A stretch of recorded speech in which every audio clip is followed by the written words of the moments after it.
تو امام احمد بن حنبل نو پتہ لگا جناب انہیں پیغام بھیجیا آج تو بادشاہ بن گیا میں، لہذا جنہیں جنہیں اپنی خیر مننی ہے تے اس ملک چ رہنا ہے، آج تو بعد عقیدہ یہی ہے، مل کے نعرہ لانا ہے میرے نال کہ قرآن اللہ دی، قرآن اللہ دی مخلوق ہے۔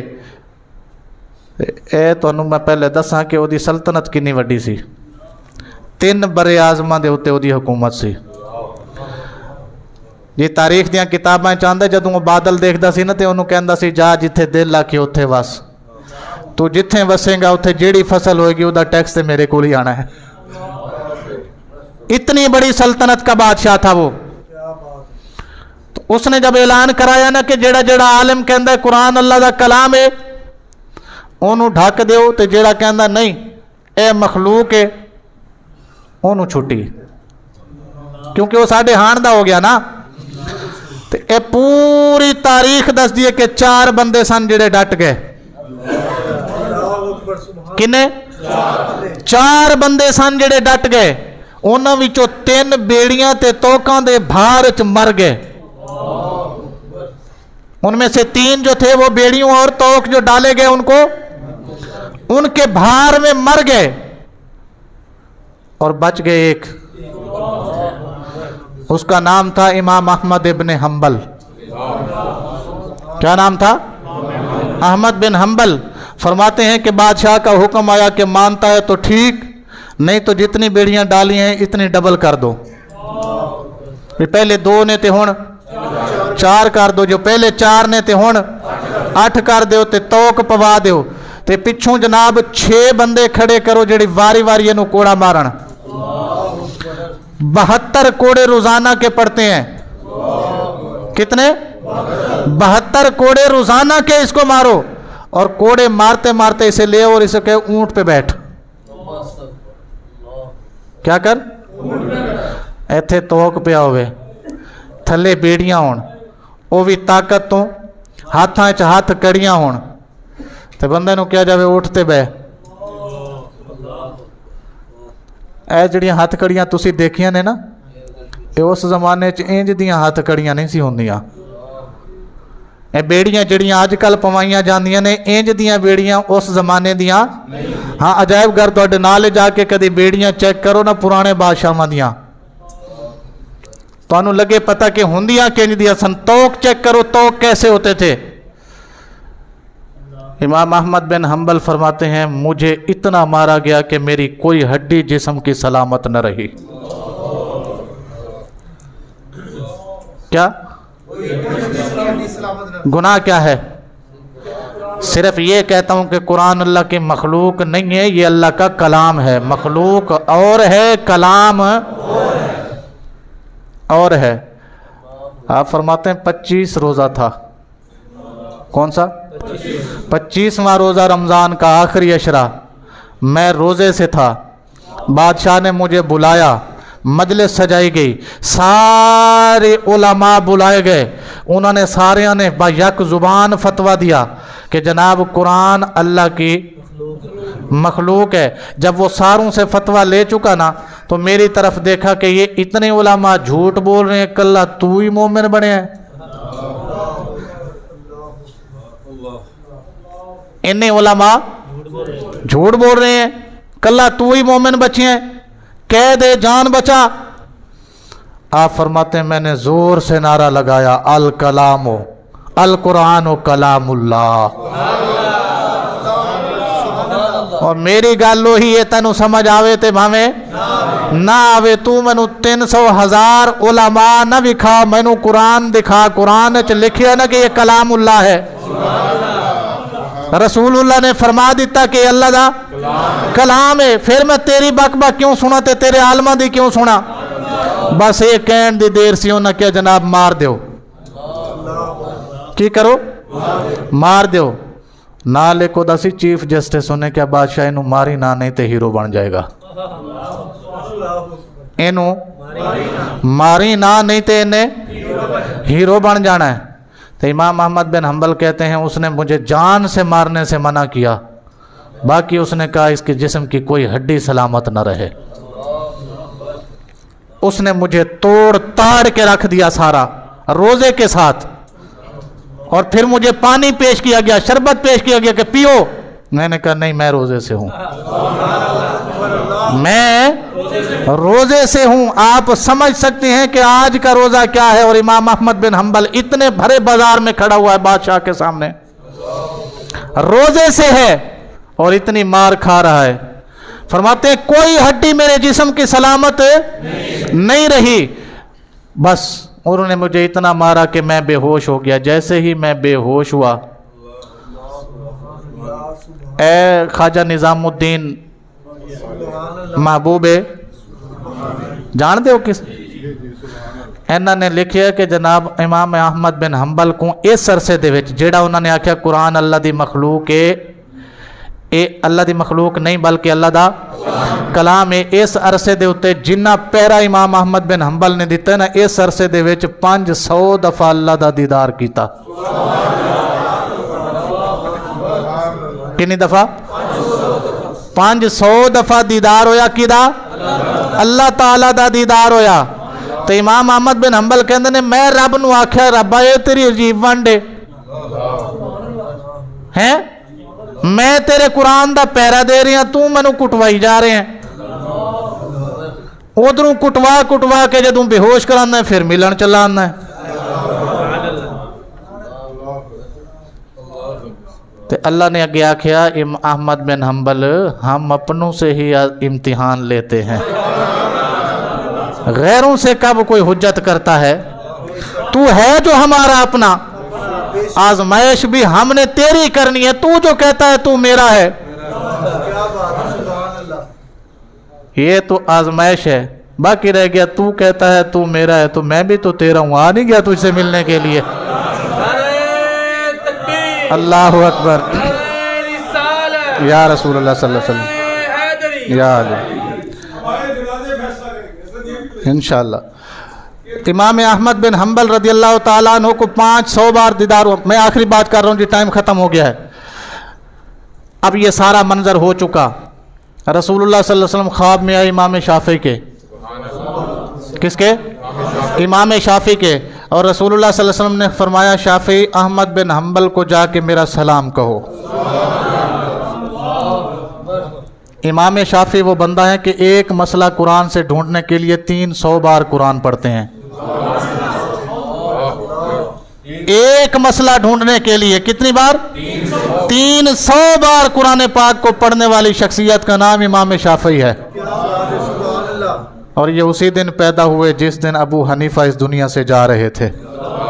ایک امام جا رہا تھا، دوسرا امام آ رہا تھا۔ ان کو سرکار نے فرمایا کہ احمد بن حنبل کو میرا سلام کہنا۔ آپ کسی مصروفیت میں تھے، آپ نے اپنے مدرسے کے سب سے بڑے عالم کو بلایا اور بلا کے ایک رکا لکھا، لکھ کے فرمایا جاؤ احمد بن حنبل کو دے آؤ۔ کیا؟ احمد بن حنبل کو دے آؤ۔ وہ خط آیا امام احمد بن حنبل کے پاس، آپ نے پڑھا، اوپر لکھا تھا تمہیں رسول اللہ سلام کہتے ہیں، نیچے لکھا تھا امام شافعی۔ آپ نے ادھر دیکھا، گھر میں تھا کچھ نہیں، انہوں ظالموں نے سارا گھر بھی الٹ پلٹ کر دیا، ساری چیزیں بھی اٹھا کے لے گئے، صرف ایک جبہ تھا وہ بھی جس کے اوپر کوڑوں کے نشان پڑھ کے پھٹ گیا تھا کئی مقامات سے، وہ اتارا۔ عرب کی روایت تھی نا، جب خوشخبری کوئی آ کے دیتا تو اسے جبہ اتار کے دیا کرتے تھے، آپ نے وہی پھٹا پرانا جبہ اتارا اور اتار کے ہاتھ جوڑ کے کہا میرے پاس اور ہے کچھ نہیں، شافعی کو کہنا یہی جبہ ہے بس قبول کر لے۔ امام شافعی حدیث پڑھا رہے تھے کہ یہ قاصد واپس آیا، اس نے آ کے جبہ دیا، حضور احمد بن حنبل نے آپ کو جبہ دیا ہے۔ امام شافعی نے فرمایا میرا پیالہ لاؤ، پیالہ لایا گیا، فرمایا اس میں پانی ڈالو، پانی ڈالا گیا، فرمایا اس کے اندر جبہ ڈالو، اب اس کو نچوڑو، جو نچوڑ نکلا نہ نہیں، فرمایا وہ مجھے دو میں نے پینا ہے، وہ مجھے دو میں نے۔ لوگوں نے عرض کی حضور یہ پرانا استعمال شدہ جبہ ہے، یہاں پہ پسینہ بھی آیا ہوگا، جسم کی اور بھی ہوائیں اس کے اندر آئی ہوں گی، بدبو بھی ہوگی اس کے اندر، ظاہری بات ہے۔ فرمایا تمہیں کیا پتہ یہ کس کا جبہ ہے؟ یہ اس بندے کا جبہ ہے جو قرآن کی عزت کے لیے اپنا سارا کچھ قربان کر گیا ہے۔ یہ اس بندے کا جبہ ہے جسے سلام رسول اللہ مدینہ سے خود میرے ذریعے بھجواتے ہیں، اور یہ اس بندے کا جبہ ہے جنہیں قرآن کی عزت کے بدلے میں خدا خود ملنے آتا ہے۔ اللہ اکبر یا رسول اللہ صلی اللہ علیہ وسلم۔ یہ قرآن اتنا سستا ہمارے تک نہیں پہنچا، خدا کے لیے قرآن کی قدر کریں، نہیں تو سوال تو ہوگا۔ سوال ہے، میں گل مکا رہی ہوں آخری ہے، سوال ہوگا کہ جب میرا رسول پتھر کھا سکتا ہے تو تم نے کیا کیا؟ اس سوال واسطے سارے تیار رہا جے کہ قرآن واسطے میرا رسول پتھر کھا سکتا ہے، تم نے کیا کیا؟ نبی کے صحابہ گھسیٹے جا سکتے ہیں، تم نے کیا کیا؟ آل رسول کو کربلا میں شہید کیا جا سکتا ہے، تم نے کیا کیا؟ میرے علماء نے دیس وطن اپنا سارا کچھ چھوڑ چھاڑ کے قرآن تم تک پہنچایا، تم نے؟ اس سوال اور اس جواب کے لیے ہمیں تیار رہنا ہوگا۔ وآخر دعوانا الحمدللہ رب العالمین۔